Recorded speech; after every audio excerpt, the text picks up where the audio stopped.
Good morning to you. It's Monday morning. Welcome to the Vicarage for our Bible talk for today. Friends, just a couple of words about the next few days and next few weeks, really. Today we are finishing our series on Luke. Why are we stopping here? Partly because it's the holidays and I'm having 3 or 4 weeks break. I'm going to do something different. My colleagues are going to help me. And partly because, believe it or not, 2.5 years ago, when I started doing these talks, this is where we started. So in a sense, we've gone full circle. We've done almost the entire New Testament. I've still got to do Colossians, Thessalonians and Philemon, I think, and half of John. That's right. So I've got some to do, which will do the rest of the year. But as from next week, we're starting a series on Isaiah, starting tomorrow, in fact. Also to say, if ever you wish to find any of these talks again, they're all to be found on our church YouTube channel, which is STBART' Church, St. Bart's Church. There's a YouTube channel. Check it out. If you can't find it, let me know and I'll send you the link. And on it, you'll find hundreds of talks. You can find almost the entire New Testament. It's a bit like a library. And if ever you want to follow it, you're welcome to do so. But friends, we are, as you say, finishing our series on Luke today. And it's actually quite a good place to stop in some ways. And so what I'll do is I'll go straight in with it. Here goes. It's Luke chapter 9, and I'm starting to read at verse 18.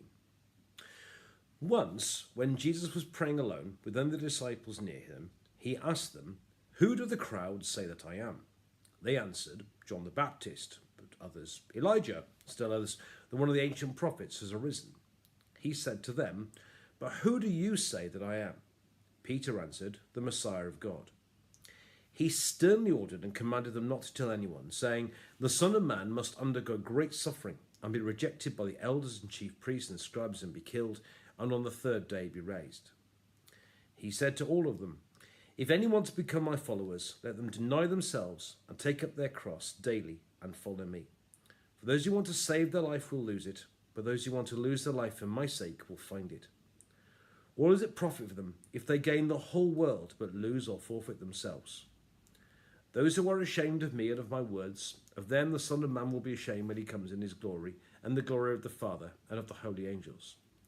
But truly I tell you, there are some standing here who will not taste death before they see the kingdom of God." This is the word of the Lord. Thanks be to God. Right, where do I go with this? I mean, there's just masses and masses in here, isn't there? It's just brimful of meaning. And I'm going to miss out so much for that. I apologise. So, firstly, you've got to get the context. What have we seen in the last 9 chapters? We've had Jesus, apart from being born in an incredible way, with the angels and all this type of thing going on, archangels and all this type of stuff. Since he's been grown up, Jesus has done a whole series of incredible things. You know, he has demonstrated he has power over the weather. You know, some of us wish we could do that. Demonstrated his power over weather.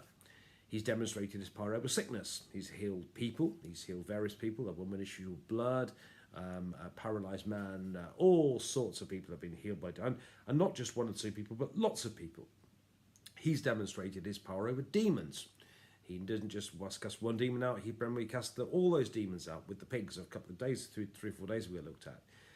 He has brought 2 people back from the dead, the son of the widow at Nain, and of course there was the poor Jairus' daughter, brought back to life as well.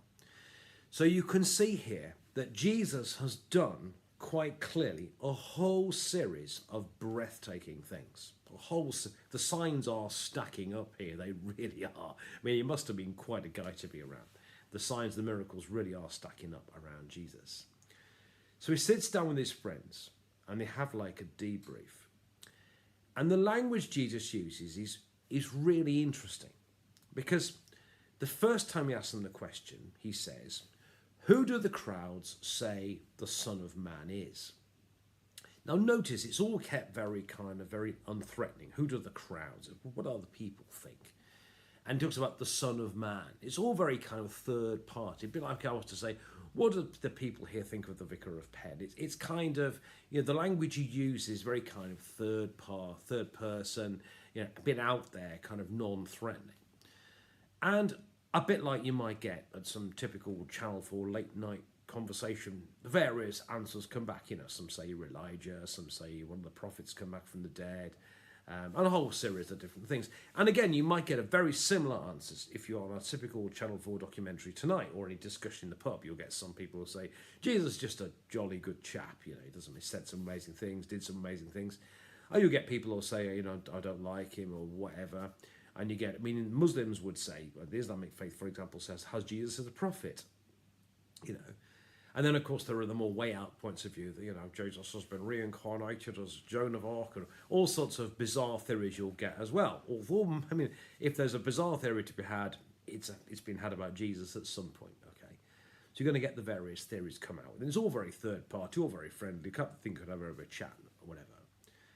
But then Jesus asks what you might call a supplementary. And this time, it's much more up close and personal.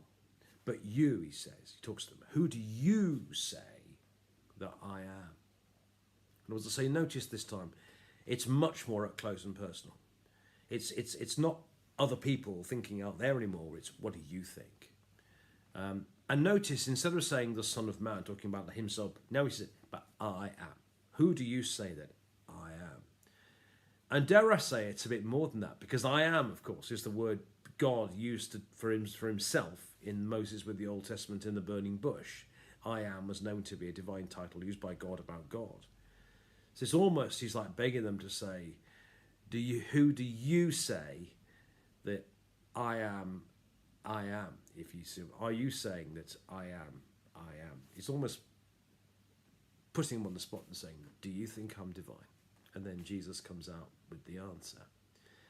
And I suppose in a sense, it's noticed that the language is completely different, but it's much more up close and personal. He asks them, they have to commit themselves. They have to nail their colours to the mast.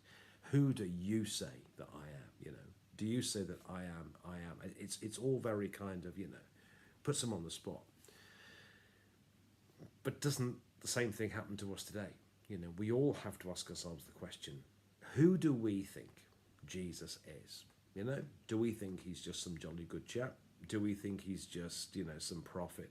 Or do we think he's divine? Do we think he's much more than that? What is he for us? And I think Jesus asked them the question, who do you say that I am? But I think he asks us the same question too. Who do you say that I am? And I think that's a really profound question. And of course, on this occasion, good old Peter jumps in with both feet. On this occasion, gets it spectacularly right. Good old Peter, straight in with the right answer. Good old. But then he says, it's almost like there's a complete change. And he starts talking about, for the first time here, really, I believe, first time obviously, he talks about his death, that I'm going to go on, and I'm going to be put on trial, and I'm going to suffer, and I'm going to die, and I'm going to rise again. And what I think is really important here is that you have both who Jesus is and also the death of Jesus as well. Because I think often when we think of Jesus in two ways. We either tend to think of Jesus in his life, in his Galilean ministry. We tend to think of Jesus preaching, healing, teaching, and saying lots of good things and being generally great guy. We tend to think of Jesus like that. Or we tend to think of Jesus the Saviour, who lays down his life for us, died on the cross and rose again and does the salvation stuff for us.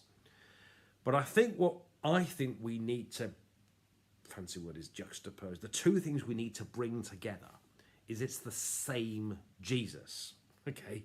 The same Jesus who did the miracles, who did the amazing things, who did the signs, who said this. It's the same Jesus who eventually died on the cross, So he wasn't just a miracle worker and demonstrated the fact that he's God.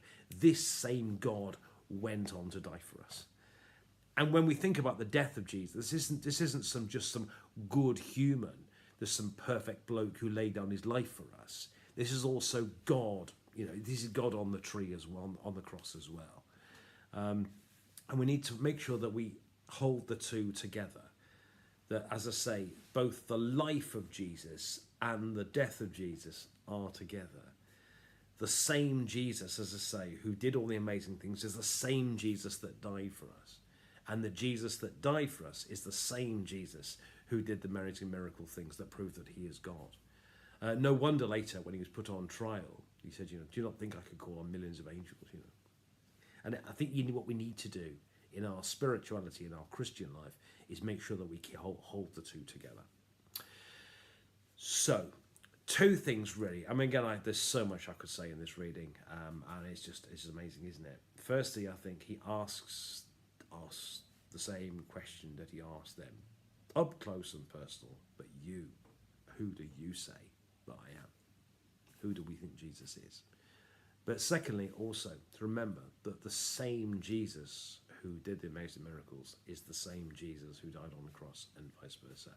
It's the same. He's the same person. It's all in together, and that way the whole thing comes together. Hope that's helpful. God bless you. Tomorrow we're starting a brand new series with my colleagues, a whole series about the book of the prophet Isaiah, Old Testament. Really wanted to put up more tomorrow. God bless you. As I say, if you want to follow the talks again, the St. Bart's Church YouTube channel, you'll find it. God bless you. Have a lovely